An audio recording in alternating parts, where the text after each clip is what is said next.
Alright, today we had this it's a old Ford truck. The other day I was driving it and I noticed that the heat wasn't really blowing out of it. We had a couple of days where it was single digit temperatures, and so I went ahead and took a thermometer and I placed it in my vents, and I was only blowing out about, it was less than 100 degrees. So I'll go ahead and show you guys in this video how to do a heater performance test and check for a plugged heater core, and then we're going to go ahead and flush it out and see if we get the numbers to improve. But as you see, we're all the way warmed up, and what you want to do is you want to set your heater controls to high speed fan, full hot, and on the floor. So we'll go ahead and stick the thermometer down here in the floor vent. And what we're looking for here is at 0 degrees, it should still be up to 130. Today it's about 55, 60 degrees, so I think it should be 145 at least. And as you can see, we're at 130. But I personally think that it should do better than that. So another test you could do.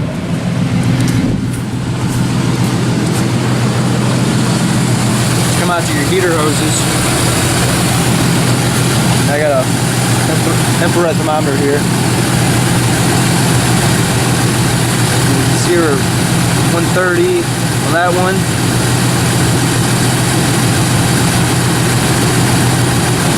On 190 on that one. So that's 40-degree difference. These hoses should only be, about within 20 degrees of each other. I mean, you can just feel with your hand too. One's noticeably hotter than the other. So right there shows that we got a restriction in here. So go ahead and pull these heater hoses off, and we're gonna flush them out. So I go get all my stuff ready, and then I'll show you how to flush these all out.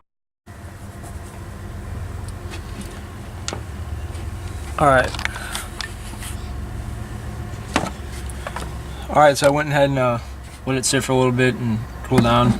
Like I said, with these infrared thermometers too, they're not like the most accurate either. If you're on a shiny hose or something, you kind of gotta make sure you got them wiped off, and they're still not accurate, but it works. So what we gotta do is we gotta take this hose clamp off over here, and there's one over here on the thermostat housing. And we'll pull both these hoses out and up, and what we're gonna use is this hose right here, just attached to the water hose. It's from Lyle, and then we're going to reverse flush it.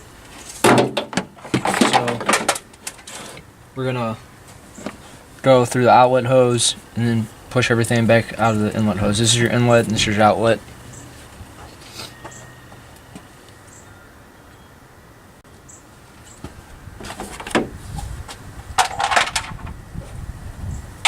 And the reason that you know that this is your inlet and this is your outlet is because this hose was your hotter one. Your hotter hose is always your inlet, and then the one that's a little bit cooler is your outlet. So we'll go ahead and get these hoses off.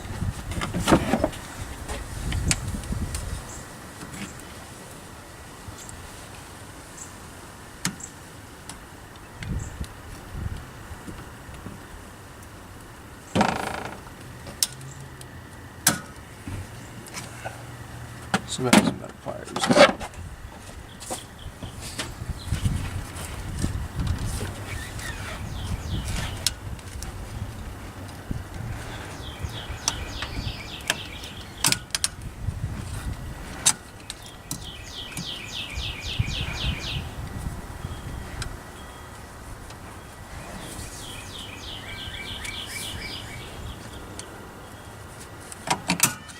If anybody knows of anybody who makes good, these are just Harbor Freight, then they make good long reach pliers besides Snap-on, go ahead and comment in this video and let me know.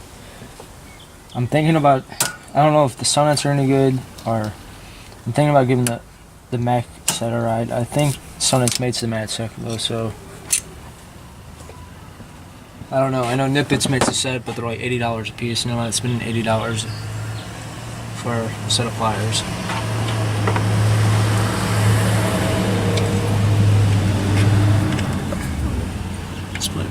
too.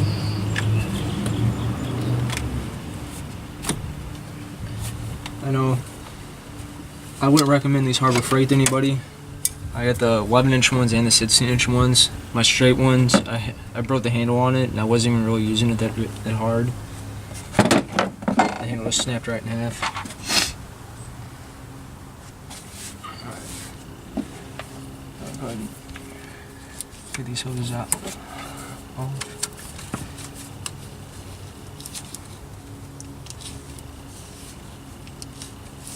I like to get a set of hose grip pliers too.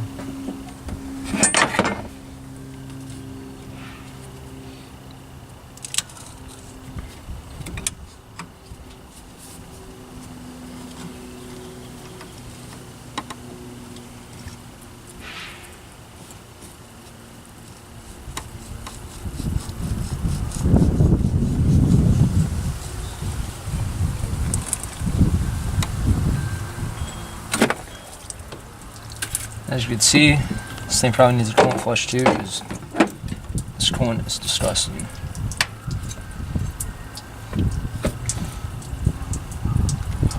Alright, let me go get a drain pan real quick to throw under you.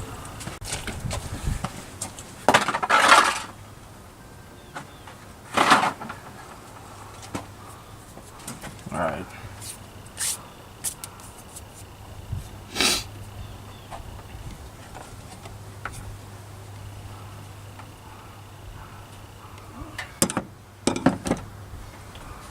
Let's do this other side off.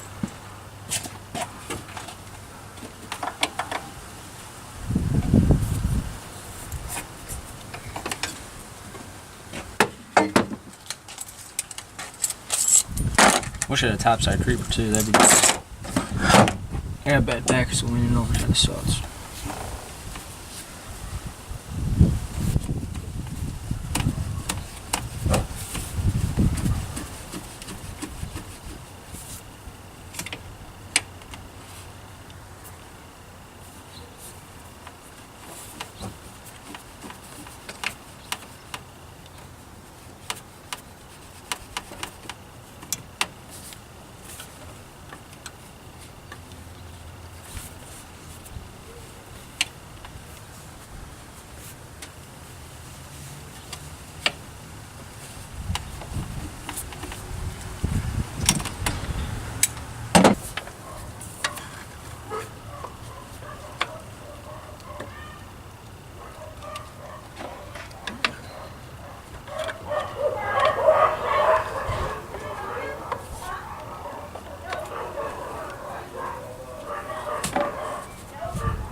If you're using a pry bar though, be careful because you can rip the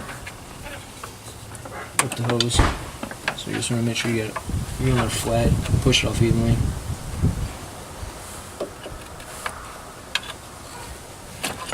There we go.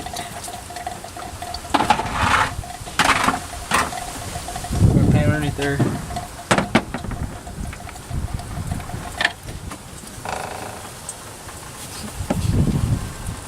Try fishing to snake this hose out.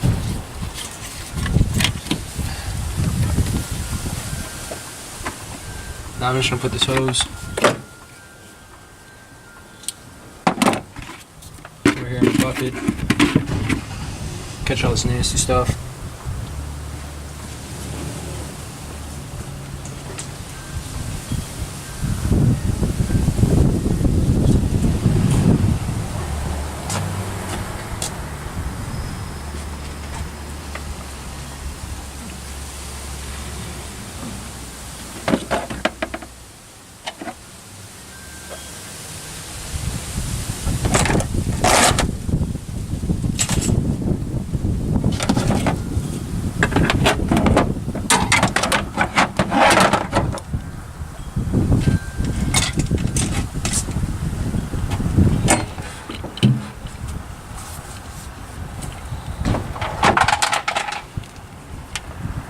Alright, so we got our inlet in there. What we're going to do is you're going to stick your outlet hose in here. Then we're just going to give it a little wet. You see how you just kind of worked out of there and broke that quad free. don't know if you guys should see how nasty this corn is.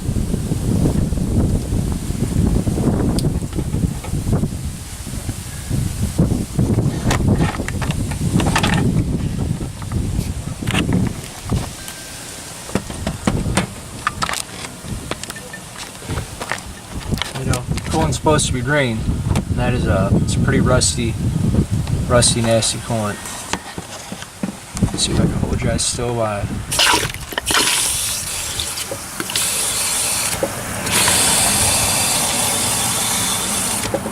Alright, now we're gonna blast it out, and then that's what I'm gonna do is I'm putting CLR in here.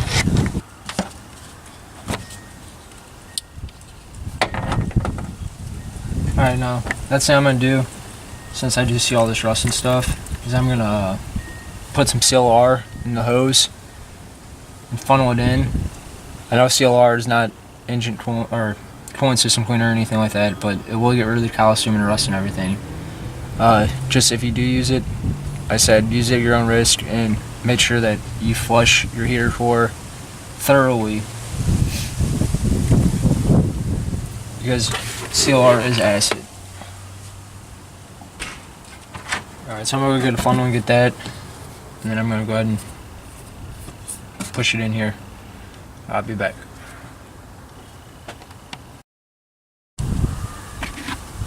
Alright, just to show you guys, we came out of here, see all that rust, and all this muck. It's all mineral deposits, and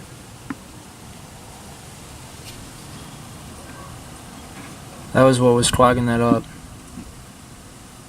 So we'll go ahead and, so we're gonna put CLR in there to try breaking down whatever's left. But first,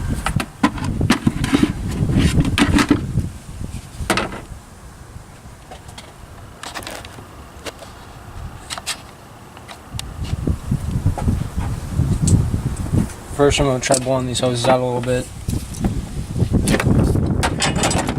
I'm gonna use an air gun. Be careful here, you don't want to give it too much air, because you will blow it up, you damage your heater core. But I'm just gonna hold my hand over it.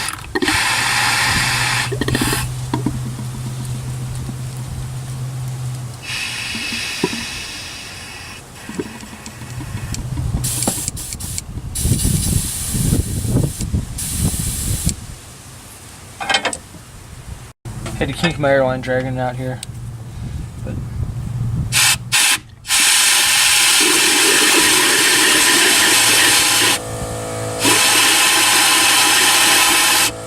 like I said, I'm not even holding this tip all the way in there. I'm just pointing in the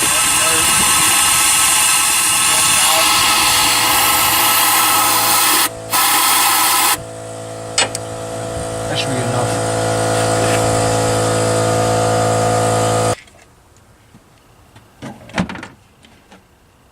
And then I'm going to pour it into the inlet side, since that's where all the junk gathers, is the inlet side of the heater core.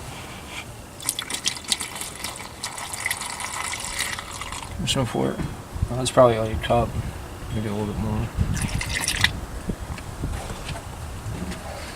I'm going to raise it up.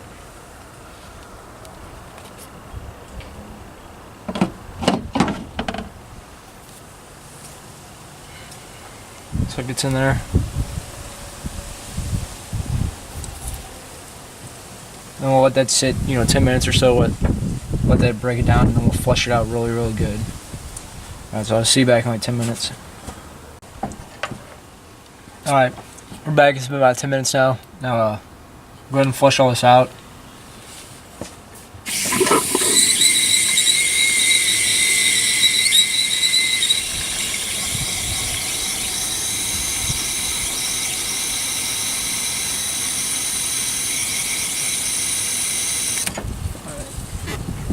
Empty your bucket out.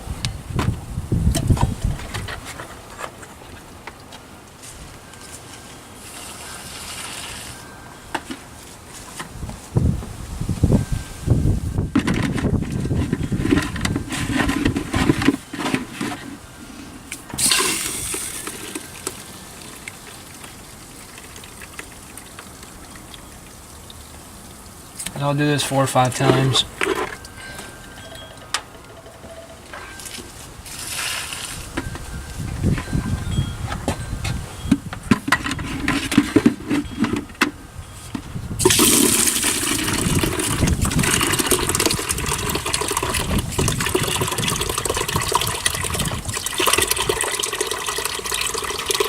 Like I said, that CLR is nasty, so you want to flush out as you can as much to dilute it down. Like I said, this water that's coming out is completely clear.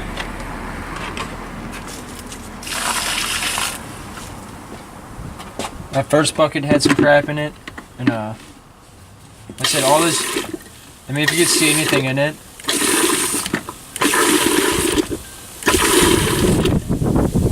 and don't just dump that bucket out. Pour it in a container and dispose of all properly, just like antifreeze. Here, the county actually tells you to put it down your sanitary drain. That way, all the antifreeze can be filtered out of the water treatment plant. I know everywhere is different, so just check with your local regulations.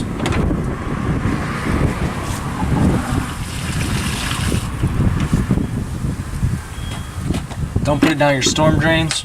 I know here you also have separate storm drains, and separate sanitary drains. They actually just ripped up our street to separate that not so long ago.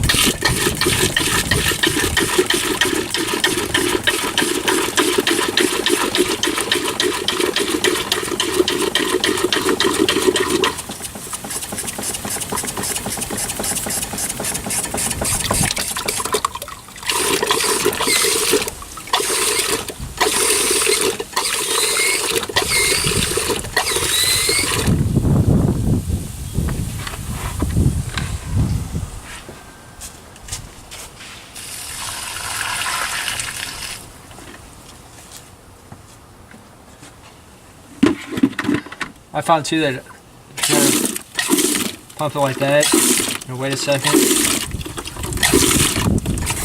it helps push a lot of crap out too.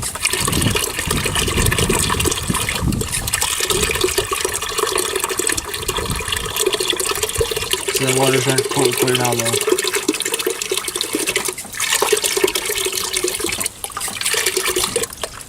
Do it maybe one more time and then we'll put it back together.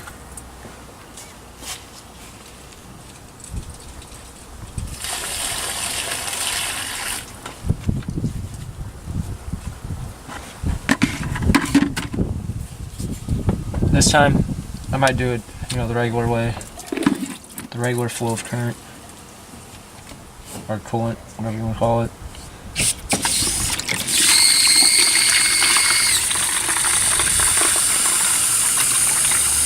I can't really see the bucket in the hand, but now I'm going in the inlet and letting it flow out of the outlet. And I'll fill up one of these buckets and we'll put it back together. Actually, before I put it back together though,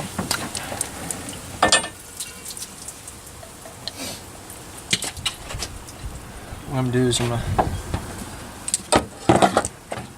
blow this line out.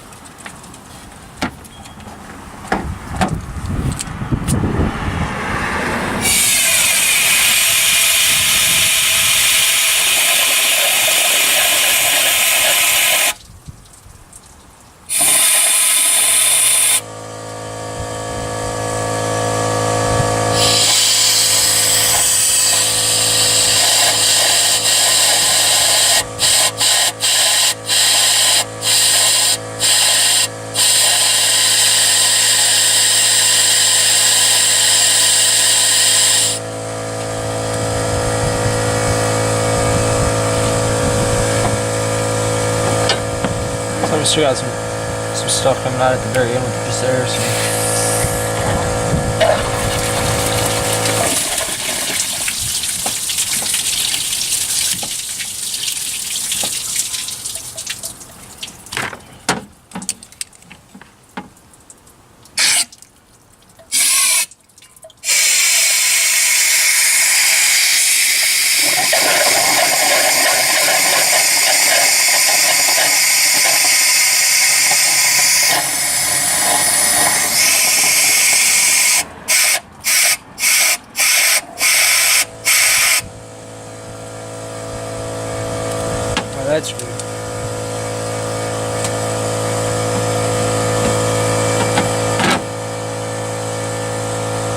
only reason I boil that out is because using regular tap water out of your garden hose, you have all kinds of minerals and stuff in there. You have calcium and lime and iron and everything else. And that's what causes this stuff to get clogged up to begin with. So we'll go ahead and put these hoses back together, and then we'll fill it up with a coolant that we've mixed 50-50 with the distilled water. I said the key point there is distilled, so you don't have any of those minerals in there, or anything that could deposit and clog it back up again.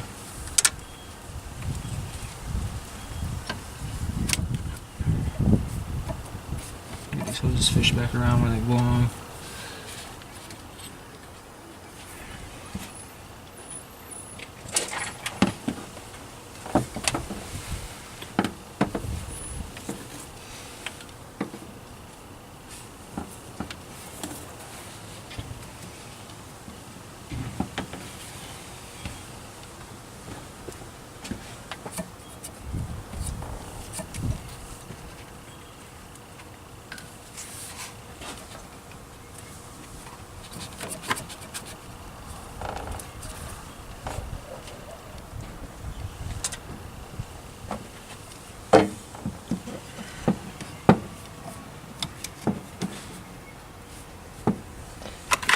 Get out of here.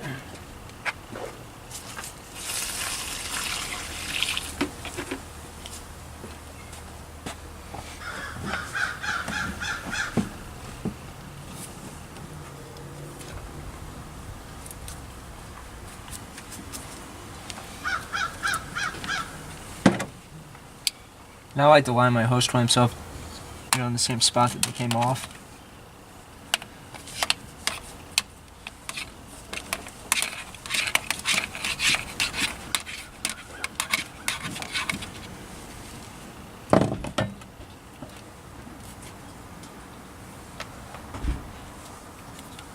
Actual hose clamp pliers would be nice too. Alright, there's that one.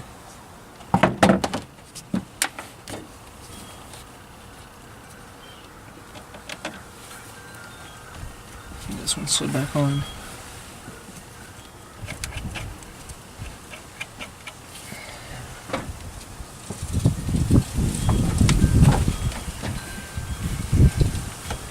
This is a little bit harder to get to.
So the hose could slide on a little bit more.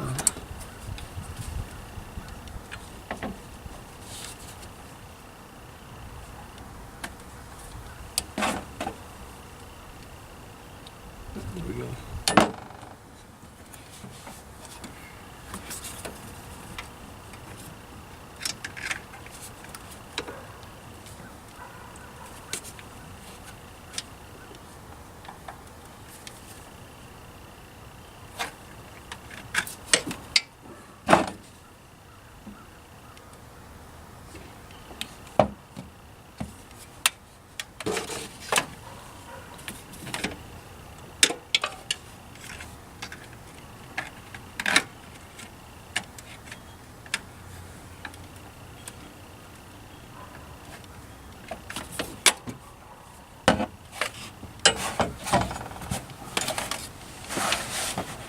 So you don't have to make sure this. I just want to turn the right spot. I just like to do it. Because they kind of lose their springiness, and then if you don't put them in the right spot, they don't really clamp as tight. So I like to put them in the right spot, or the same spot rather. Right now, all we gotta do is we'll start it up, and top off our float, let it warm up, and then we'll redo our temperature test inside.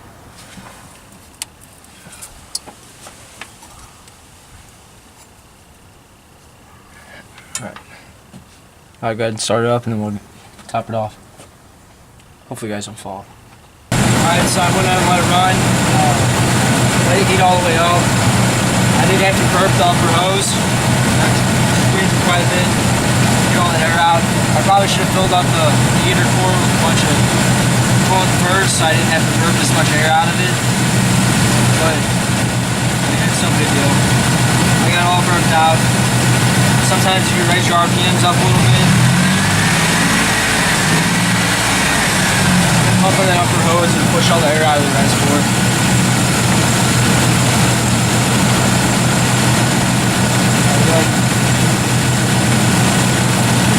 Hose is going in now. I already mixed this with distilled water.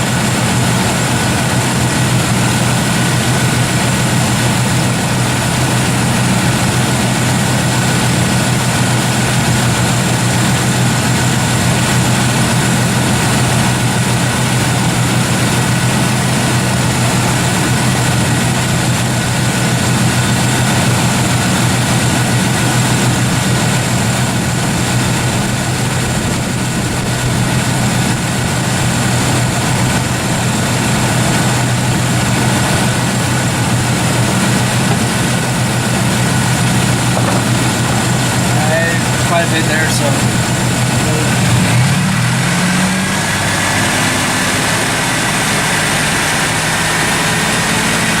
see if we get any more air out.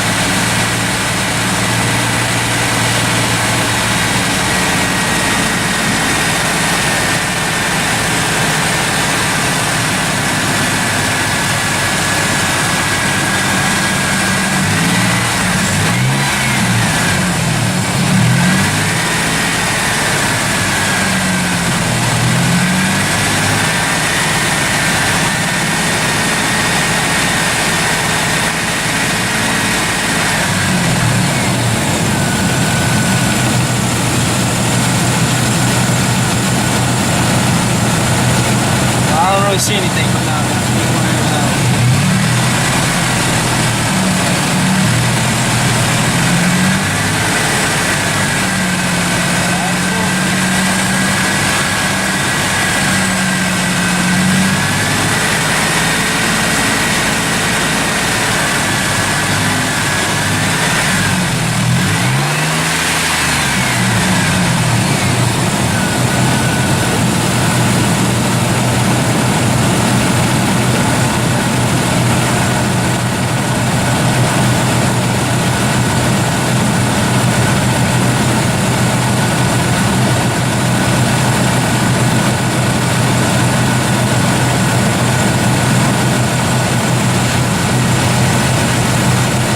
That's probably about all the rest of California.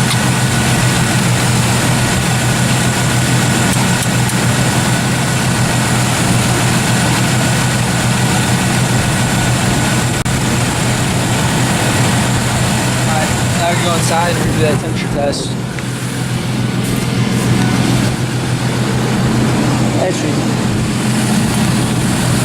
Actually, before we do that, let's try and see if we get different readings off this hose out here.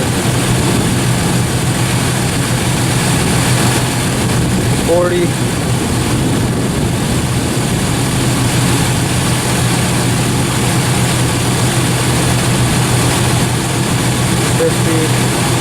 And 40. So now we're about 10-15 degrees difference between each other. That's more what it should be like. I want to get that thermometer here. Get you at the same time. Take off this camera stand.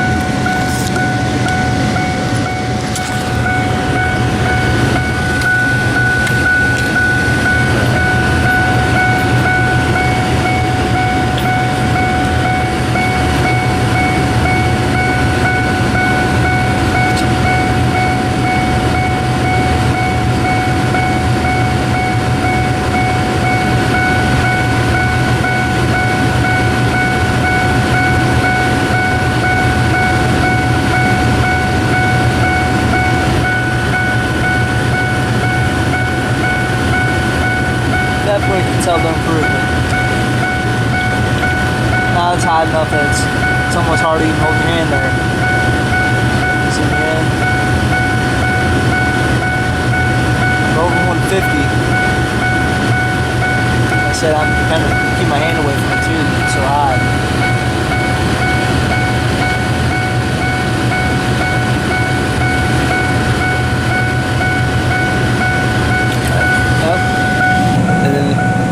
Alright, so that's how you diagnose your ear core problem and how you can flush it out and try getting that clog out there and getting your heat back.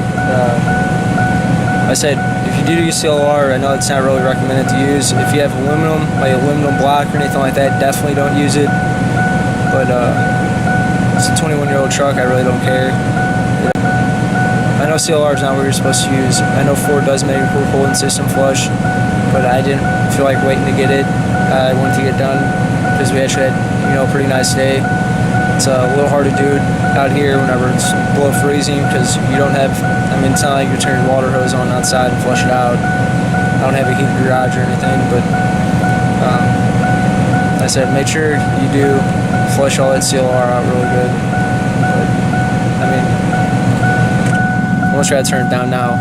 And another thing too, that whenever I first had a complaint or first noticed a problem, if I had it on high, I said, that the air blowing out of the vents wouldn't even be 85, 90 degrees tops. But if you turn it on low speed, then it would get up to 120, 130 degrees. So that's another indication that you got a restriction or partially clogged ear core or something like that. But thanks for watching. Comment, like, subscribe. All right, thank you, bye.